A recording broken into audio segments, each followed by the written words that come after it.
Country people actually salute. As una sabi the one na undaunted pidgin news, place where tori no dey hide. Na dat so shake shake no dey. Na me tori pikin so aka talk am all. I don come again make we match fire.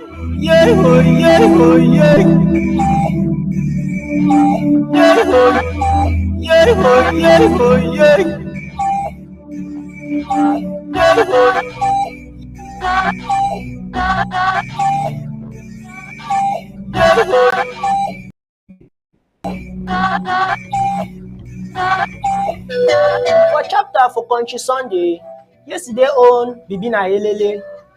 Last we Ambazonia people dem don sabi for shino for house. The colonial republic governor attack Chombe, then kill one for we innocent grandpa and 5 strong with voices. Buy your bread one time, your quarter, now for corner your tele, hear me as I go the chakara tori in the proper at the Kambang Nanasu.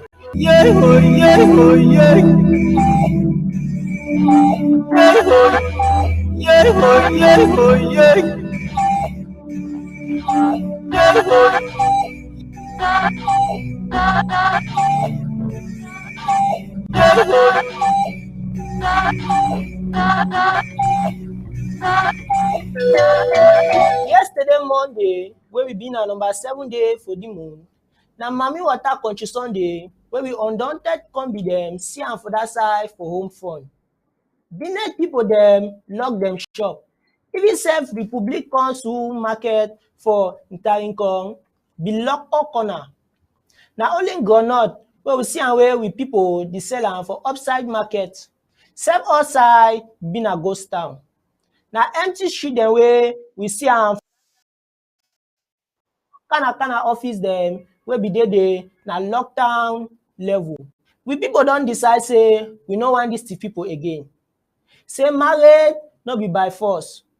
Make we match fire for that side for Chombe. We country people dem for that side for Chombe be confused. I say dem head turn upside down for some kind of work wey Republic Bele dem do am this Saturday when na number 5 day for the very month. Republic Bele dem come do some wonderful work for day. I say colonial Republic Bele dem go attack Chombe like say dem dey attack na Boko Haram. Dem thief people can't shoot one for we innocent grandpa, then leave it so only inside his own blood. My people make una see am. Now wait till where this man if you don't do these people. Now wait till where we do it. I dey ask am o, because he kind of wicked, I never ever see am since my mommy born me. Married now with the power, we no want am again. Tori dey show say these people enter na for right inside this grandpa house, shoot it, kill am. Question for we people where they look me now. I want ask and say, we dey say so. These people no fit even show say we dey for unity because they dey show body say we be one people, then they dey kill the kind of way. No, they no fit make heaven. As I the tori so tori never even end.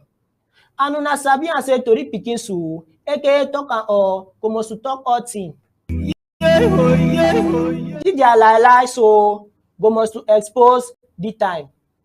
I say them blood sucker them, say Republic Ekelebe them, still go for one popular junction, go kill 5 with strong voices, when be kunkuma sit down for that side, they play giraffe game quiet.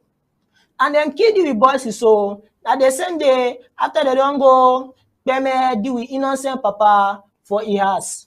For the time when them enter for Chombe, them tori people will see them, then tori them say, then they find na Amba voices. So according to them, na Amba voices that where them kill and so, all Republic. I no know if na say dem no know side wey dis boys dem dey or na how. I no sabi why dem decide for dey suffer with innocent pipu all time all time. For me, I sabi say the last time wey dis boys dem jam with boys in the bushes, dem twama all dem enter Ososongo. So na only we innocent pipu wey dem wan show say dem get power. My own don finish for here so. I go leave am for we come be dem for undaunted news wey dem go come talk for una for big big grammar. I don go me.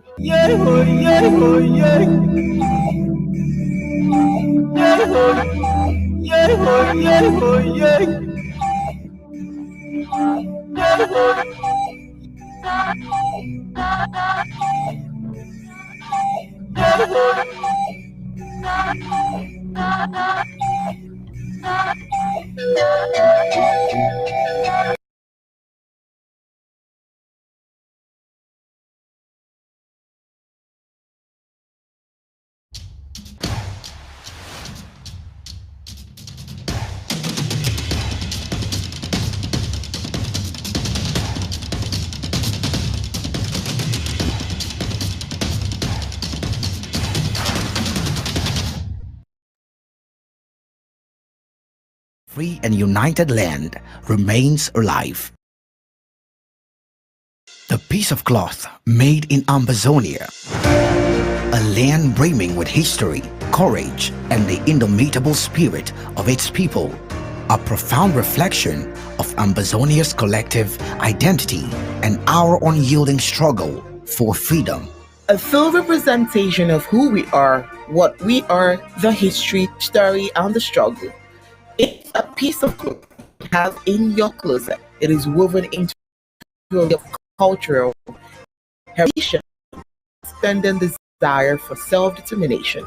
Proudly adorns unique patterns and symbolizes unity in the Amazonian people.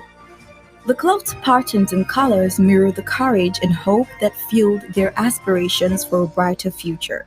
Each thread represented a story of bravery, sacrifice, and the unwavering commitment to justice. The piece of cloth made in Ambazonia became more than just a garment. It transformed into a symbol of a call for recognition, worn proudly by Ambazonians and their allies worldwide. It carried a message: we exist and we deserve to be heard. As long as the cloth adorns chests and shoulders, the spirit of Ambazonia lives on, and the hope for a free and united land remains alive.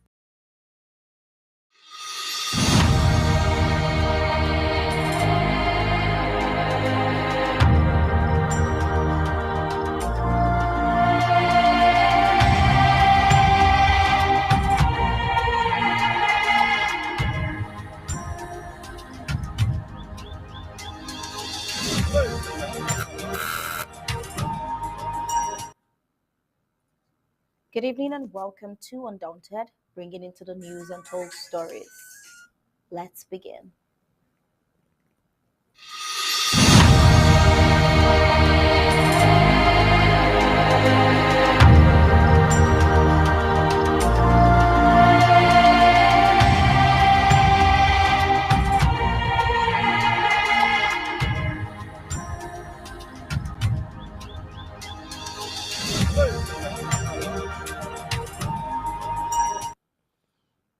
It might not be in papers, but kept the corruption has become a new normal in every sector of the La Republic's government. The justice sector is far from exempted. It is now so corrupt that justice in court seems to now be an auction where only the highest bidder gets justice, therefore leaving the poor only their teeth to grind as they cannot get the courts to defend them objectively. While southern Cameroon's Amazonia now find it incumbent not to relent in the fight for independence and be completely separated from the corrupt La Republic and its government for a better future. The defensive skills of the Amazonian Restoration Forces keep growing as the days go by. They have moved from dead guns and sticks to more sophisticated war weapons.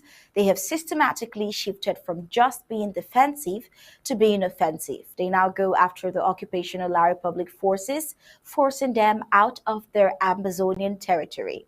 Well, let's have a deeper look into their recent feat amongst other reports in the full briefings of Undaunted tonight, coming right up after the prime headlines.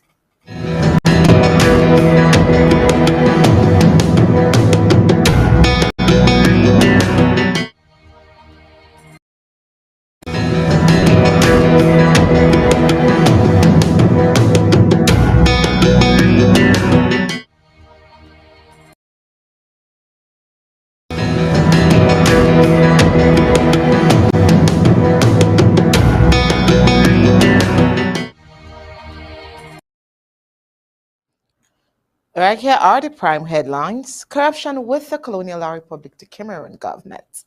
La Republic de Cameroon court covers up former prison administrator of the Eseka prison after administering 600 machete strokes to an inmate.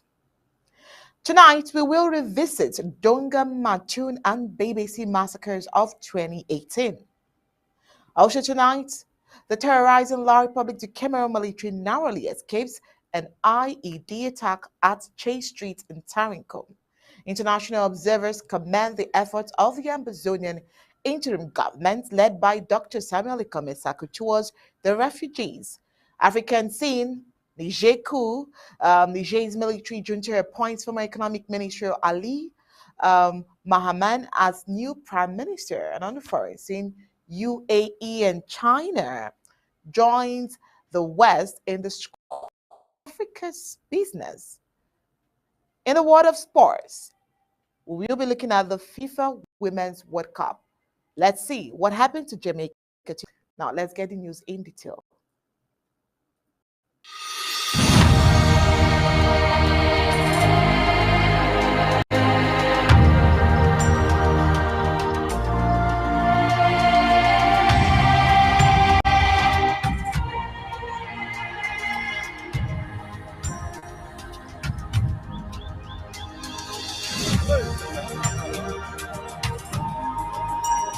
Our vision in this interim government is to make ABC a leader and a real war horse of our struggle. We want to grow it, expand it, hire and train more hands, and broadcast round the clock, around the world, and take command of the media space of this world.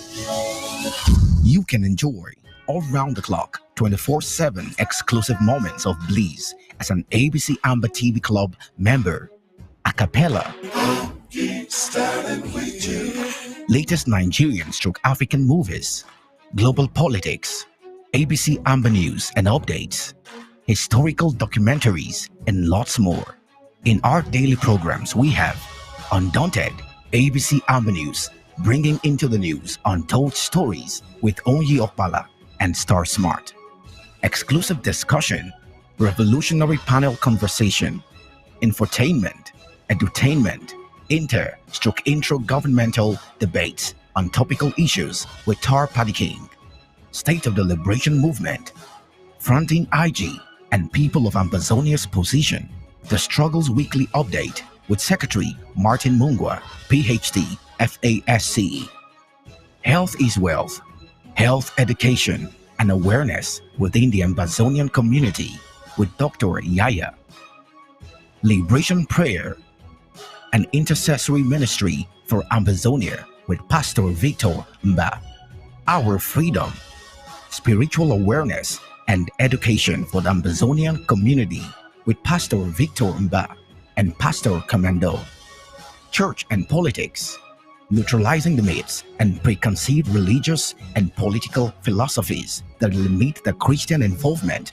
in the realms of decent politics with Pastor Commando, The Horizon, the voice of the Ambazonian woman with Dr. Patience Abiedo and Lady Casey, Our Amber History, bringing to limelight the hidden history of Ambazonia to the world with Pastor Commando, Appointment on Community Building, Education on Patriotism within the Ambazonian communities with Ma Rachel Itatima, Ethics for an Imagination watchdog of basic principles and morals of a nation at war with Majority Ngwa.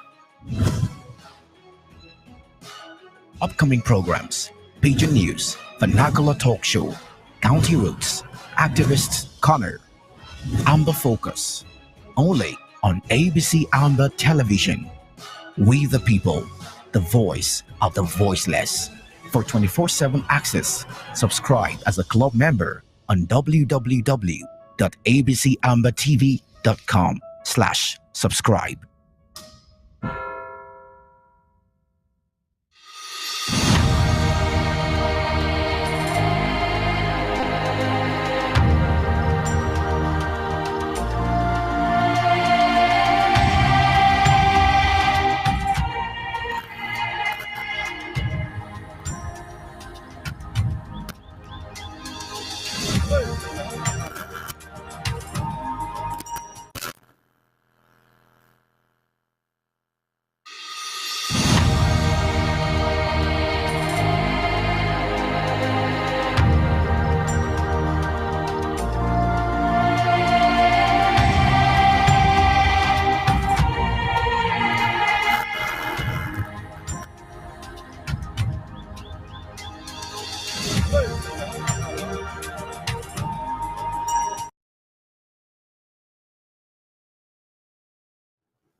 Well, La Republic to Cameroon is a bad influence indeed, and must be separated from the Federal Republic of Ambazonia. It is incumbent for the people of Southern Cameroon not to relent in the fight for independence and be completely separated from the corrupt La Republic to Cameroon government for a better future. Though not in papers, corruption is a new normal in every sector of the government. The justice sector is corrupt to the point only the highest bidder gets justice. The poor have but the teeth to grind as they can get the court to defend them objectively. Let's begin the news here. How are you doing, sir? Very well, Oni. An inmate has been denied justice because this inmate is nobody, in quote, against the former prison administrator of the Eseka prison. This administrator extorted the sum of 7 million francs CFA from the inmate before administering 600 machete strokes on him. Yet the kangaroo court dismissed the case, protecting their kind. Does this mean justice is not for the poor with the Colonial La Republic government? Well, a colonial prison manager is reported to have inflicted 600 strokes on an inmate at the Eseka prison in the central region of La Republic du Cameroon.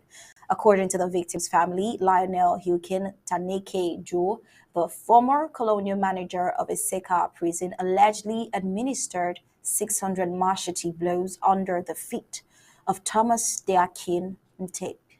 In addition, the colonial manager is accused of extorting the sum of 7 million francs CFA from the inmates. A complaint was filed against the former colonial manager of Eseka public prosecutor at the Kangaroo Nchu Court of First Instance on the 25th for torture, assault, and battery fraud, amongst others. The victim's family describes the abuse of their son experienced in this prison in an open letter to the Colonial Minister of Justice and the head of state. They recounted that he, Thomas Diaquin Tep, was detained at the Seka prison for 8 months. Well, we want to know why this colonial manager maltreated him in this way. You can imagine that he administered 600 machete strokes under his feet. Well, on the medical certificate issued on June 26th by Dr. Bertrand Aroga Afian, the doctor on duty at the Yoko District Hospital confirmed that Thomas Ntape had medical complications requiring more attention. The patient presents a severe pathology requiring follow-up in a specialized environment in an emergency hepatologic service in gastroenterology, the letter read. Ever since he suffered the abuse, Thomas Ntape's state of health has deteriorated very badly. Despite the hospital care he has been receiving recently, the recent continues to defecate and vomit blood. In addition to that, he can stand on his own 2 feet. The perpetrators of this inhumane act on a fellow being is on the streets as a free man, well, thanks to the corrupt nature of the courts in La Republique du Cameroon. It was another massacre that showed just how worthless British Southern Cameroon lives had become in the hands of France and French. We're talking about the Babesi massacre. Cameroon soldiers, the French tactics of divide and rule was unleashed in the Donga region of the northern zone of British Southern Cameroons on the 20th of October 2018 with targeted killings of innocent youths. Lured by the French Cameroon authorities, some gullible Fulanese saw an opportunity to settle their old farmer-grazier conflict with the locals. Well, it was the most diabolical and genocidal fashion the Fulanis could have done to their ancestral host, the local people. With the assistance of the French Cameroon armies, more than 41 young men in the area were rounded up and executed in the Fulani grazing field to the glee of the Fulani community. Sympathizers believed some form of chemical weapons were used on the innocent civilians, evident by discoloration on the bodies, just to gently remind you. This is why you must continue to draft to stop this senseless war and the senseless killings as well. Well, in 2016, the teachers and lawyers of Southern Cameroon stormed the streets, calling on the Colonial Republic Cameroon government that it is negatively overperforming the teaching and lawyer co and should redress. Motivated by the selfish desire to push forward with this annexation scheme, the president of La Republique Cameroon a few months later, which was in January 2017, declared war against the people of southern Cameroon's Ambazonia. It is 6 years now and counting. President Paul Biya has not been able to win the war, as earlier prophesied. Upon declaring the war, he overzealously said in 2 weeks the Ambazonia resistance will be crushed. Little did he know that declaring a war and winning it are two distinct facts with no common characteristics. Well, the defensive skills of the Amazonian Restoration Forces keep growing as the days go by. They have moved from dead guns and sticks to more sophisticated war weapons. They have systematically shifted from just being defensive to being offensive. They now go after the occupational La Republic terrorist forces. Well, on August 7th, yesterday, 2023, the terrorist La Republic narrowly escaped an IED trap designed for them in the Chase Street neighborhood.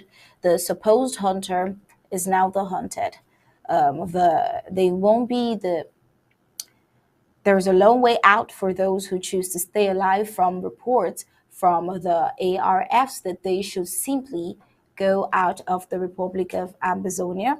And we wonder why put your lives on the line for a dictator, a man close, just waiting for the cold hands. Now, the occupational terrorists of La Republique du Cameroon forces narrowly escaped an IED set for them by the Ambazonia Restoration Forces yesterday, August 7th, at Chase Street, Macon. The occupational terrorist forces managed to deactivate their improvised explosive device. The IED was planted by the side of the road leading to Ntarinko Market by the ARFs. Well, it was discovered by a passerby who alerted the people around, and they subsequently called the attention of the passing La Republic forces who deactivated the device. The use of explosive devices by Amazonian fighters have been rampant since the teachers and lawyers' protests in the former British Southern Cameroons escalated into this armed conflict since 2017, according to a conflict and security expert familiar with the evolution of the Anglophone crisis. The first IEDs were used in 2019 and they became more popular in 2021. They started in Umoyok near Manfi at launch zone of the Federal Republic of Ambazonia in 2019. Those incidents were few. After 6 months of stillness, they appeared mostly in the northern zone in 2020 and 2021. This implies that the technology has spread. Well, La Republic du Cameroon military vehicles improved from 4x4 to armored vehicles. The Ambazonia Restoration Forces could not penetrate with regular firearms. explosives to stun the military vehicle and assaults. The assistance provided by the Ambazonia interim government under Dr. Sacco during World Refugee Day 2023 was commendable, and the Ambazonian government has been vocal in calling for more international support for the refugees and has urged the UNHCR and other organizations to increase their funding and assistance. Following the advocacy made by the President of the Federal Republic of Ambazonia, Dr. Samuel Ikome Sacco, for 2023, the UNHCR has made available a budget of $91 million to support Southern Cameroonian refugees in Nigeria. The funds will be used to provide food, healthcare, shelter, and other basic needs, as well as education and livelihood opportunities. However, the budget is less than half of what the UNHCR estimates is needed to adequately support these refugees. A report from the ABC Amber TV newsroom says that the United Nations High Commission for Refugees has begun verification of some 18,000 Southern Cameroonian and Ambazonian refugees in Calabar, capital of Cross River State, Niger. The refugees who are camped in different locations in Cross River were asked to come with their fact sheets and other relevant documents to be verified as registered refugees. According to UNHCR, the verification is to improve its data on the economic capacities within the population, identify persons with specific needs, and extremely vulnerable persons. It also targets them for life saving interventions, including food assistance, non food items, and livelihood support. Speaking to journalists on Wednesday in Calabar, Udama Stephen, a psychiatric nurse working with Red Cross Society, noted that the refugees were in Calabar to renew their identity cards, which were issued by the UNHCR as a source of identification.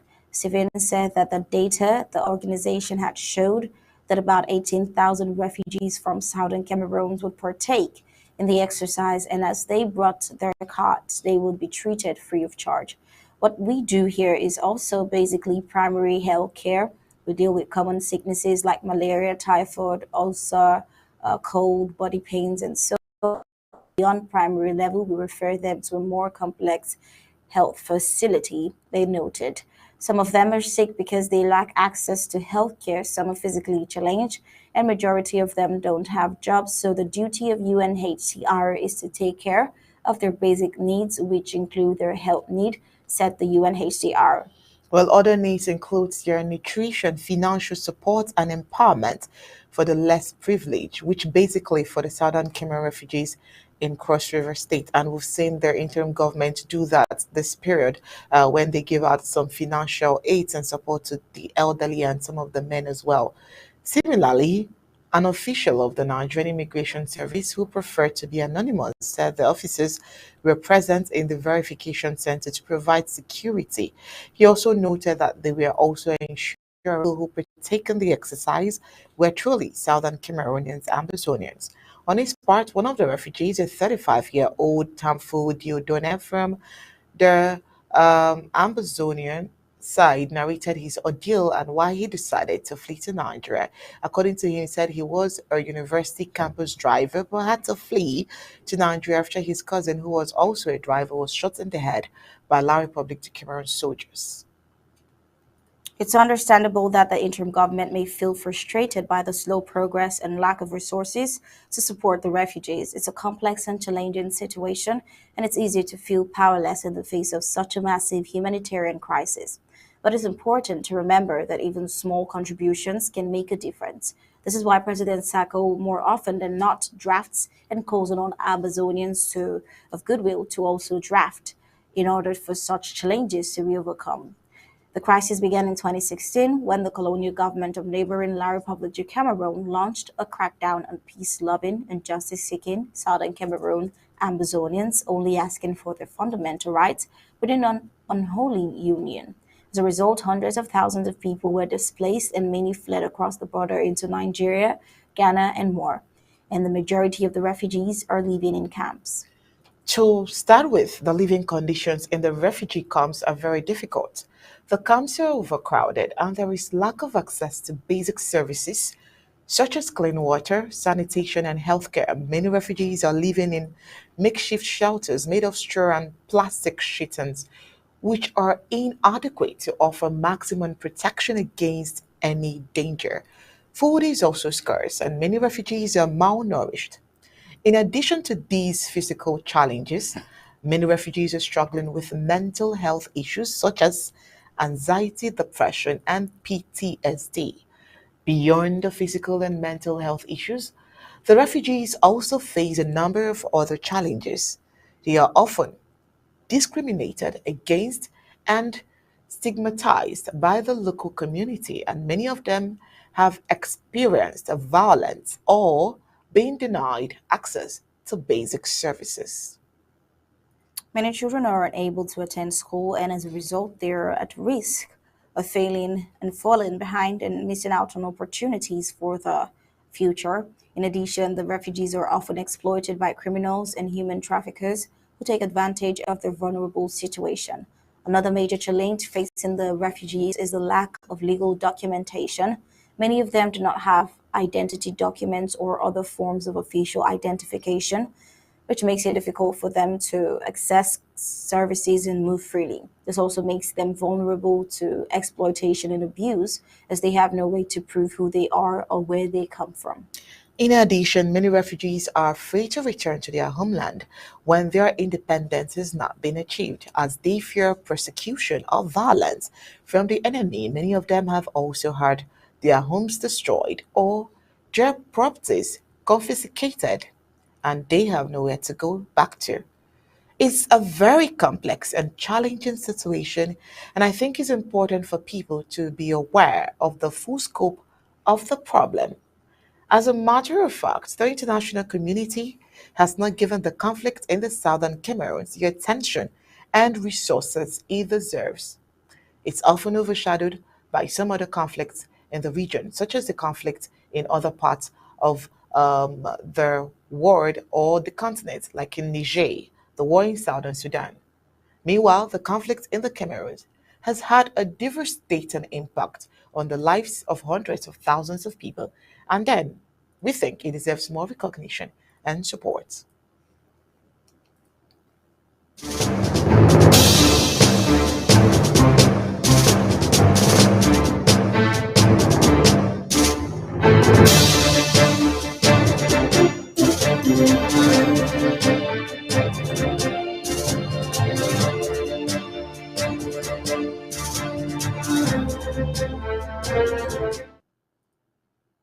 Bringing you updates on the coup in Niger. Abdurrahman Chiani, Niger's Republic self-declared head of state, has named Ali Mohammed Lamin Zain, former Minister of Economy and Finance, as the country's new prime minister.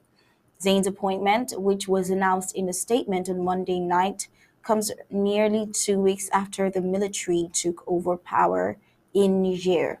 The new prime minister had served in the cabinet of then President Mamadou Tanja, who was toppled by the country's military in 2010. He replaces Mahmoud, who was in Europe during the coup. The junta also appointed as the head of the country's High Authority for Peace Consolidation and Abu Tagu Mohammed as the Inspector General of the Army and the National Gendarmerie. Ibro Amadou Bachiro was appointed as the private chief of staff of the junta leader, while Habibo Asomani was named the commander of the Presidential Guard. Tichani, until his new role as Niger's head of state, had led the Presidential Guard, which has held democratically elected President Mohamed Bazoum hostage since July 26. Well, an ultimatum from the ECOWAS, Economic Community of West African States, to the coup plotters to reinstate Bazoum or risk a military intervention expired on Sunday. ECOWAS said it will meet on Thursday to discuss how to proceed.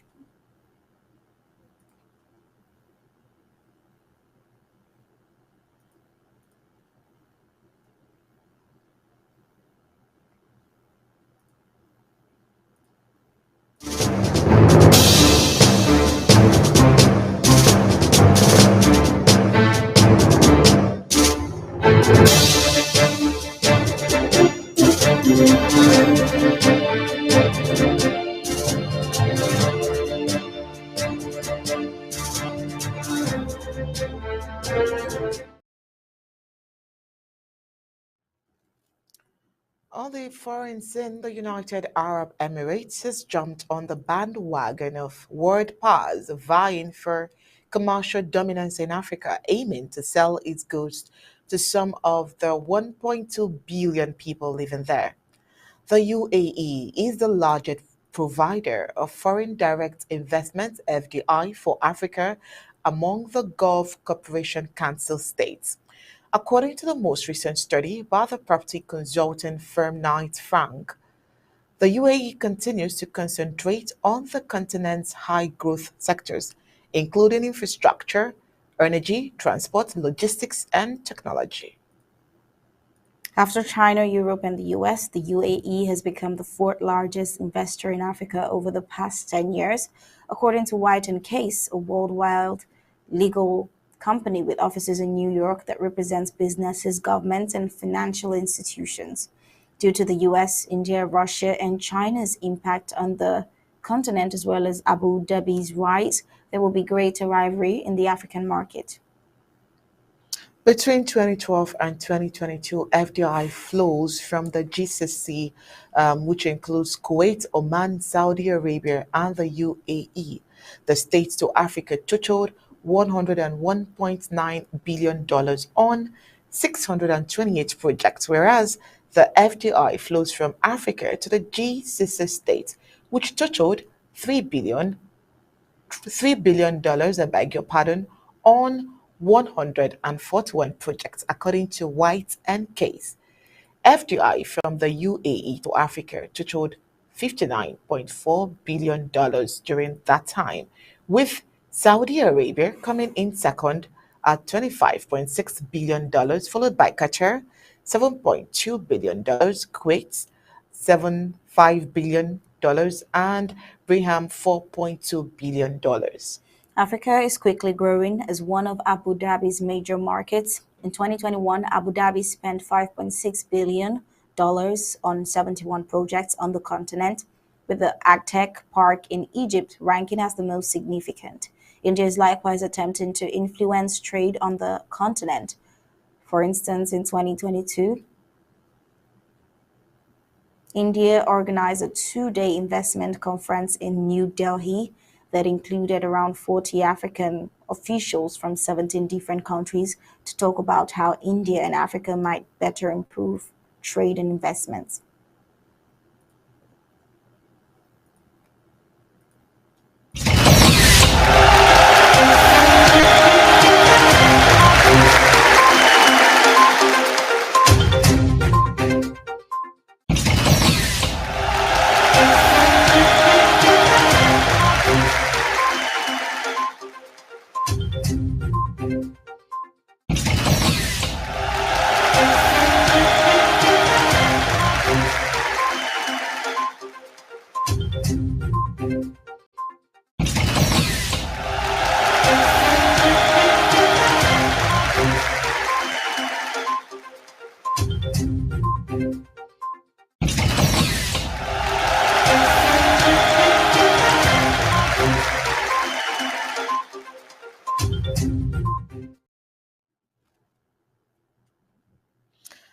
Right, and in the world of sports, let's see what's happening in the Women's Championship. Gab Ellison has more. Latest World Sports. FIFA Women's World Cup 2023. Colombia reached first Women's World Cup quarterfinal with win over Jamaica. A second-half goal by Catalina Usme fired Colombia to a 1-0 win over Jamaica and carried the South Americans to their first Women's World Cup quarterfinal.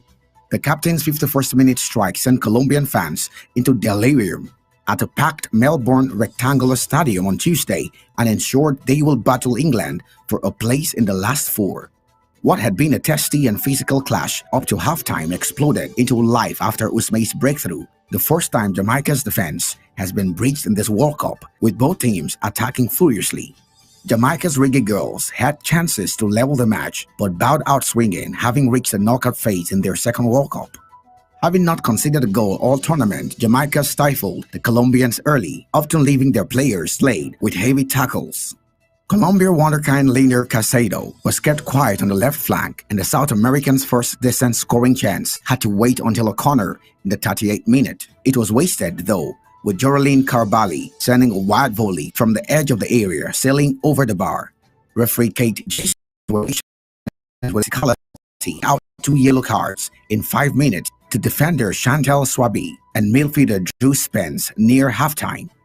It was Colombia's new girl, Ana Maria Guzman, breaking the game open after the break.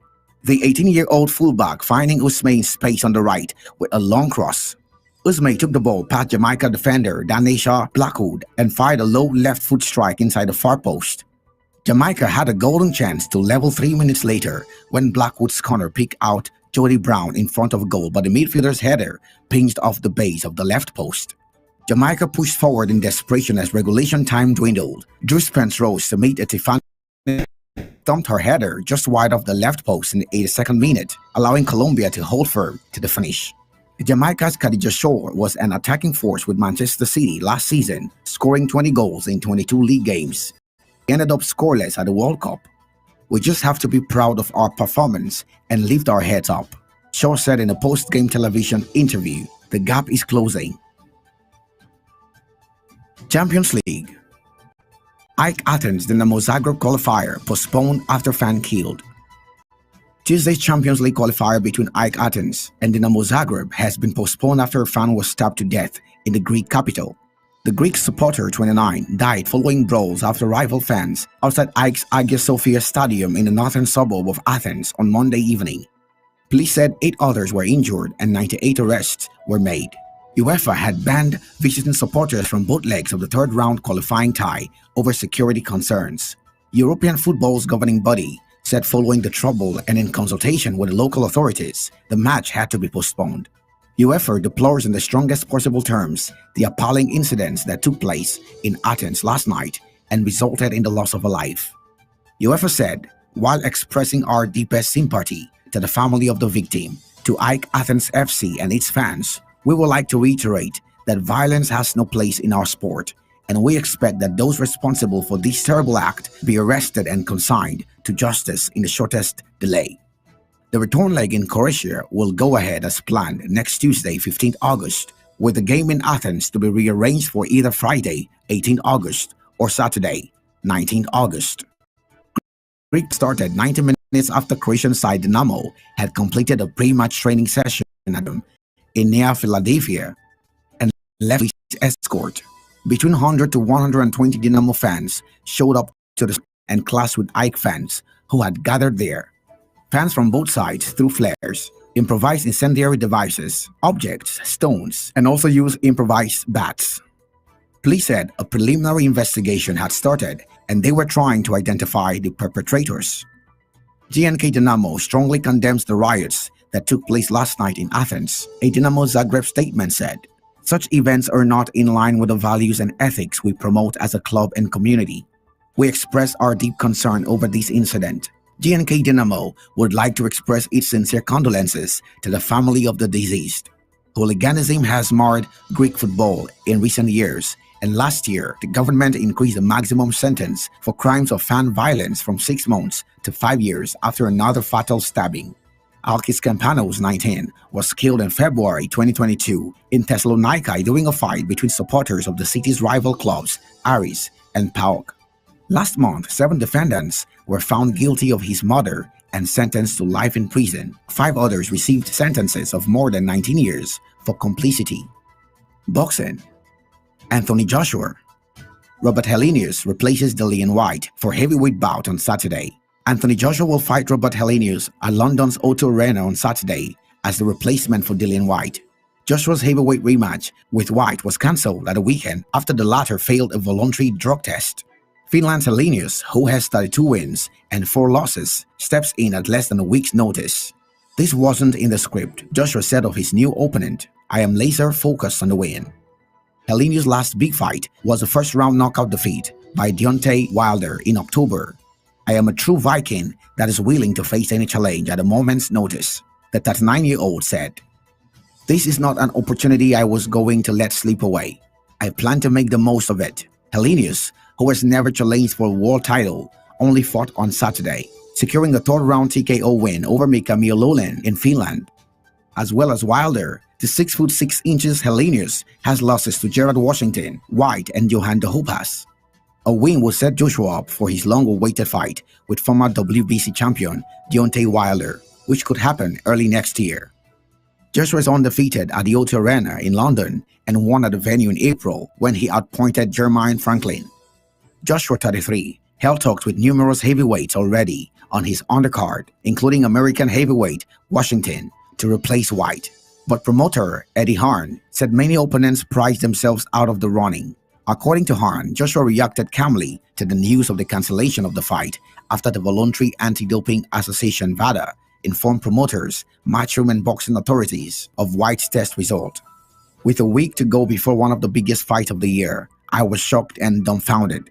Anthony Joshua sent me a message which was unbelievably calm, said Hearn. Anthony Joshua is desperate to fight. He has looked unbelievable in camp. I have never seen him in such good shape.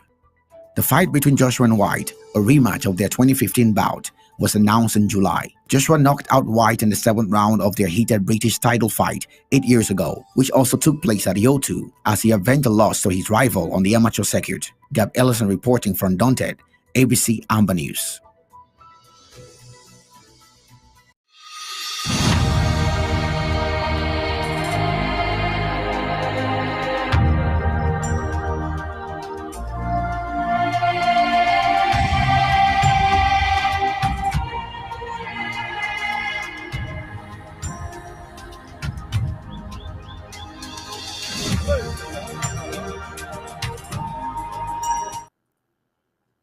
All right, thank you so much, Gab Ellison, for that sports report.